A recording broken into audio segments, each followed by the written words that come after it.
அனைவருக்கும் வணக்கம். சுப மாரிமுத்து திருப்பூர்லேருந்து இந்த பதிவு உங்களுக்காக. இன்றைக்கு உத்திரட்டாதி நட்சத்திரத்தை பற்றி இன்னைக்கு நான் உங்களுக்கு சொல்ல போகிறேன். அற்புதமான ஒரு சூட்சமத்தை இன்னைக்கு நான் உங்களுக்கு சொல்ல போகிறேன். இந்த உத்திரட்டாதி நட்சத்திரத்தில் ஒருவர் பிறந்தா அவங்க மீன ராசியில் பிறப்பாங்க. ஒரு ஜாதகத்தை நீங்கள் எடுத்து பார்த்தீங்கன்னா மீன ராசியில் பிறப்பாங்க. அவருடைய தாயுடைய கருவறையில் இருந்து தொப்புள் கொடி அறுக்கும் நேரம் அவங்க சனி திசையில பிறப்பாங்க. அப்போ உத்திரட்டாதி நட்சத்திரத்துல ஒருவர் பிரமாதமா அவங்க பிறந்துட்டாங்கன்னா அவங்க வாழ்க்கையில எப்படியெல்லாம் கஷ்டப்படுவாங்க. உத்திரட்டாதி நட்சத்திரக்காரர்களுக்கு பாருங்க, ஒரு தகவலை உத்திரட்டாதி நட்சத்திரக்காரர்கிட்ட சொன்னீங்கன்னா எல்லா இடத்துக்கும் அந்த தகவல் போயிடும். அப்படின்னா பாருங்களேன், அந்த மாதிரி நட்சத்திரம் தான் உத்திரட்டாதி. வாலின்றிய போய் யதார்த்தமா பேசக்கூடிய ஒரே நட்சத்திரம் உத்திரட்டாதி தான். நீங்க அவங்ககிட்ட ஒரு வேலை சொல்லிட்டீங்கன்னா கடைசி வரைக்கும் முடிச்சு கொடுக்க வரைக்கும் அவங்க இருப்பாங்க. உத்திரட்டாதி. இந்த உத்திரட்டாதி நட்சத்திரத்துல பெண்கள் பிறந்தாங்கன்னா பாருங்க, அவங்கள எங்கேயாவது ஒரு விசேஷத்தை தேடினீங்கன்னா அவங்க கிச்சன்ல தான் இருப்பாங்க. ஏன்னா உத்திரட்டாதி சமையல் அறை, வர்றவங்களுக்கெல்லாம் பரிமாறுறது, வயிறார சாப்பாடு கொடுக்கறது, அந்த பரிமாறின பொருள் எல்லாம் எடுத்துக்கொண்டு போய் சுத்தப்படுத்துறது, அவங்களுக்கு அதில் அப்படி ஒரு சந்தோஷம். அதில் வெகுளித்தனமாகவே வாழ்ந்து அவங்களுக்கு என்ன தேவைன்னு அவங்களுக்கு தெரியாமே வாழ்ந்துருவாங்க. வயசு போயிடும். மற்றவங்களுக்கு எல்லாம் ஹெல்பிங் மைண்ட் பண்ணுவாங்க. நிறைய பேருக்கு உதவி செய்வாங்க. இங்கேருந்து 400 கிலோமீட்டர் ராமேஸ்வரம் அப்படின்னா ராமேஸ்வரத்துக்கு போய் நீங்கள் ஒரு முக்கியமான இந்த பொருளை கொண்டு போய் கொடுத்துருவாங்கன்னு சொன்னால் அவ்வளோ தூரமாக அவங்க நினைக்க மாட்டாங்க. கொண்டாங்கன்னு கொண்டு போய் கொடுத்துட்டு வந்துடுவாங்க. அப்போ எவ்வளோ தூரம் விசுவாசமாக இருக்காங்கன்னு பாரு. இந்த நட்சத்திரக்காரர்களுக்கு கொஞ்சம் விவரம் தெரிஞ்சு வாழ்றது ரொம்ப கஷ்டம். ஆனா அவங்க அந்த அளவுக்கு அது இருக்கிறாங்க. ஆனா கொஞ்சம் யதார்த்தமா இருக்கிறது தனக்கு வச்சு தர்மம் பண்ணுங்கிற மாதிரி தனக்கு என்ன தேவையோ அதை தேடிட்டு செய்ய மாட்டாங்க. அவங்களுக்கு அது பிடிக்காது. எல்லாத்துக்கூட டெய்லி நல்லா பேசணும், எல்லாத்துக்கூட கலகலப்பா சிரிக்கணும், யாரோ ஒருத்தர் கூட சும்மா இருந்தா கூட யாரோ ஒருத்தர் கூட பேசினா தான் அவங்களுக்கு அதுல ஒரு நிறைவு.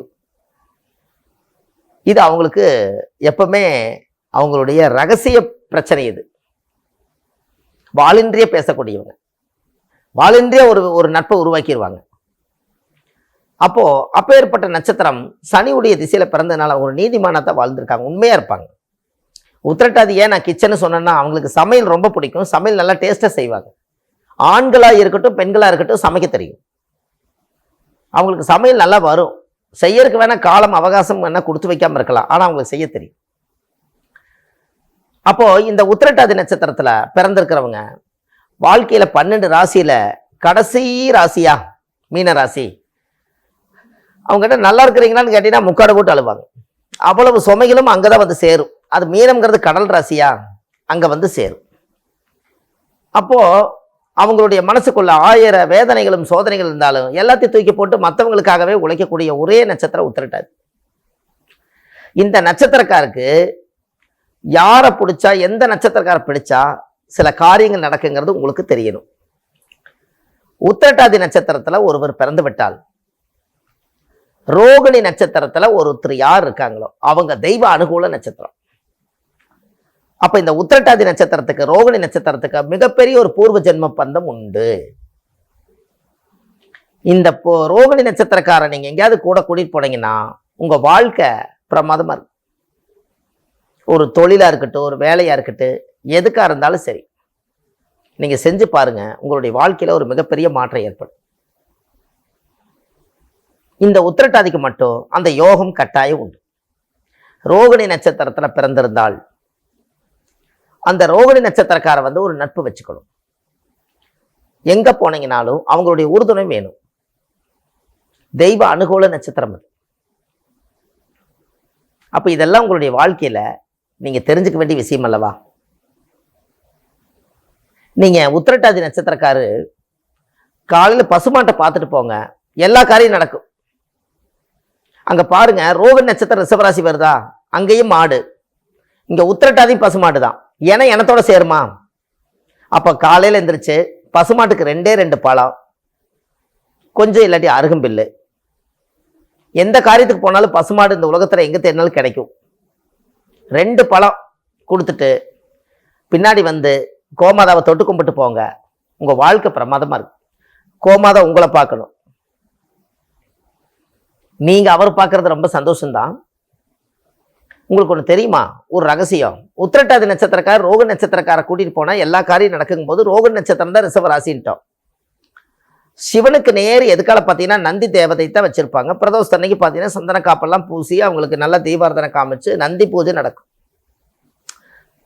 அப்போ நீங்க நந்தி போய் பார்க்க முடியல, நான் கோயிலுக்கு போக முடியல, என்னுடைய வீடு வாசல சுத்தமா இருக்குது இல்லை அப்படின்னாலும் கூட, உத்திரட்டாதி நட்சத்திரத்துல பிறந்துக்கிறவங்க பசுமாடு கிட்ட போய் எல்லா பிரச்சனையும் சொல்லிட்டு வாங்க, உங்களுக்கு எல்லா பிரச்சனையும் சால்வ் ஆயிடும்.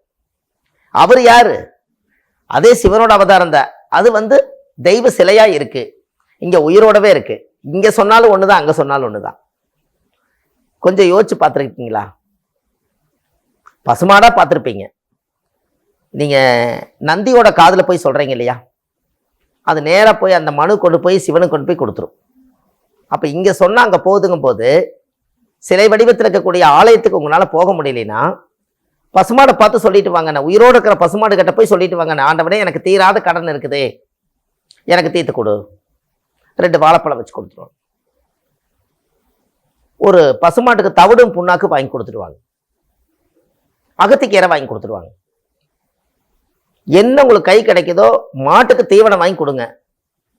உத்திரட்டாதி நட்சத்திரக்கார வாழ்க்கையில மென்மேல உயர்ந்துருவாங்க. அவங்க வீட்டில் நிறைய திருமண தடைகள், கஷ்டங்கள், பிரச்சனைகள்லாம் இருந்தா உத்திரட்டாதி நட்சத்திரக்காரர் பசுமாடை போய் ஒரு 7 நாள் தொடர்ந்து பார்த்துட்டே வந்தாங்கன்னா அந்த வீட்டில் எல்லா பிரச்சனையும் சால்வ் ஆயிடும். இதெல்லாம் உங்க வாழ்க்கையில நீங்க தெரிஞ்சுக்க வேண்டிய விஷயம்தான். அந்த உத்திரட்டாதிக்கு மட்டும் அவ்வளவு பெரிய பவர் உண்டு. அந்த ரோகிணி நட்சத்திரத்தை, ரோகிணின்னு என்ன, பேங்க்கு. ரோகிணின்னா பேங்க், பணம். அப்போ உத்திரட்டாதி நட்சத்திரக்காரு பேங்க் அடிக்கடி போயிட்டு வாங்க. செல்லில் நீங்க பணம் அனுப்புறதை விட பேங்க்ல கொண்டு போய் கட்டி ஒரு 100 ரூபாயோ 200 ரூபாயும் கூட போட்டு வாங்க. பேங்க் அடிக்கடி போயிட்டு வாங்க, அங்கே தெய்வ அனுகூலம் உங்களுக்கு வருது அல்லவா. இது எல்லாமே உங்களுக்கு சம்மந்தப்பட்டுதான் இருக்கு. இதெல்லாம் நீங்க செய்யும் போது உங்க வாழ்க்கையில இன்னும் நிறைய மாற்றங்கள் ஏற்படும். தெய்வ சக்தி பொல்லாத சக்தி, நம்பிட்டீங்கன்னா அவ்வளவுதான். அதனால உத்திரட்டாதி நட்சத்திரக்கார் இதுவரையும் கஷ்டப்பட்டிருந்தாலும் கூட இனிமேல் ரோகிணி நட்சத்திரக்கார் தெய்வ அனுகூலமா இருக்கிறதுனால அவங்க பக்கபலமா இருந்தாலோ, உறுதுணையா இருந்தாலோ, நட்பு வச்சுக்கிட்டாலோ, தொழிலில் உள்ள கொண்டு வந்துட்டாலோ, அன்னையிலேருந்து தெய்வம் உள்ள வந்தாச்சு, உங்களுக்கு ஒரு கவலையும் இல்லை. எல்லா பிரச்சனையும் அது பார்த்துக்கும். செக் பண்ணி பாருங்க வாழ்க்கையில, சோதிக்க வேண்டாம், நடக்கும், அவ்வளவுதான். இதெல்லாம் ஒரு அருமையான கருத்துக்கள். இந்த கருத்துக்கள் எல்லாம் உங்களுக்கு ஒரு பெரிய சொத்துக்கள். இது உங்களுக்கு தெரிஞ்சதுனால தானே இனி அதை தேடுறீங்க. இது தெரியாமலே போயிட்டா எப்படி தேடுவீங்க? ஒவ்வொரு விஷயங்களையும் அந்த காலத்துல முன்னோர்கள் இதை வகுத்து வச்சிருக்காங்க. அதனால உங்களுக்கு அது ஒரு சிறப்பம்சத்தை இன்னமும் உங்களுடைய வாழ்க்கையில பெரிய பெரிய மாற்றங்கள் ஏற்படும். வள்ளுவர் வாக்குன்னு யூடியூப் சேனல்ல போய் பாருங்க. ஆன்லைன்லயே நான் ஜாதகம் பார்க்குறேன். நீங்க ஒவ்வொரு கருத்துக்களையும் நீங்க அதுல பார்த்தீங்கனாலே அது முழுசா கிட்டத்தட்ட ஆயிரக்கணக்கான பதிவுகள் அதுல கொடுத்துருக்கேன்.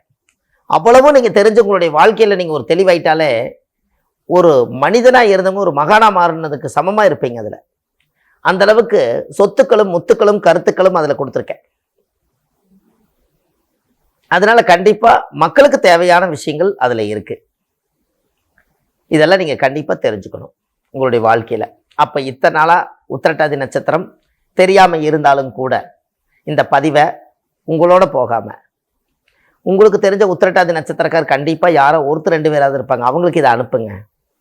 அவங்களும் இந்த பதிவை தெரிஞ்சுக்கிட்டாங்கன்னா ஆஹா பரவாயில்ல, இந்த விஷயம் இன்னைக்கு தான் கிடைச்சிருக்குது, நான் இனிமேல் ரோகிணி நட்சத்திரக்காரன் நானும் போய் கையெடுத்து கும்பிட்டு வர்றேன், இனிமேல் நான் பேங்க்கு போயிட்டு வர்றேன், இனிமேல் நான் பசுமாட்டுக்கு அகத்திக்கீரை வாழைப்பழம் கொடுக்குறேன் அப்படின்னு உங்களால ஒரு புண்ணியம் கிடைக்கும் அல்லவா. அதை நீங்க கண்டிப்பா செய்யுங்க. உங்களுடைய வாழ்க்கை நீங்க அனுப்புனதுனால அந்த பசுமாட்டுக்கு 2 பழம் கிடைக்குமல்ல, டெய்லி 2 பழம் கிடைக்குமல்ல. நீங்க ஒரே ஒரு தடவை தான் அனுப்புறீங்க, வாழ்க்கையில ஒரு தடவை இப்படின்னு அனுப்புறீங்க ஒரு போன்ல இருந்து. ஆனா எங்கேயோ இருக்கக்கூடிய ஜீவன், கண்ணுக்கு தெரியாம இருக்கிற ஜீவனுக்கு 2 வாழைப்பழம் இல்லாட்டி கொஞ்சம் அகத்திக்கீரை, அது வயிறு நிறையும் அல்லவா. அந்த ஒண்ணுக்காகவாவது இந்த பதிவை நீங்க அனுப்புங்க. ஏன்னா இது மக்களுக்காக கொடுத்த கருத்து தானே, அதுல ஜீவராசிகளும் வாழ்ட்டுமே. இதெல்லாம் நீங்க தெரிஞ்சு வச்சு உங்களுடைய வாழ்க்கையில மிக பிரம்மாண்டமா வாழ போறீங்க. இந்த பதிவை நீங்க செஞ்சு பாருங்க. நான் இந்த பதிவை கேட்டு நீங்க இந்த பரிகாரத்தை பண்ணுங்க. அன்னையிலிருந்து உங்களுடைய வாழ்வாதாரம் பிரகாசமா இருக்கும். வாழ்க்கையில் நீங்கள் எல்லாம் வந்து நல்லா வாழணும். இந்த நட்சத்திரம் உத்திரட்டாதி நட்சத்திரக்காரில் நீங்கள் நல்லா வாழணும். அதனால் அடுத்த பதிவில் உங்களை நான் சந்திக்கிறேன். வாழ்வது ஒரு முறை, வாழ்த்தட்டும் தலைமுறை. நன்றி, வணக்கம்.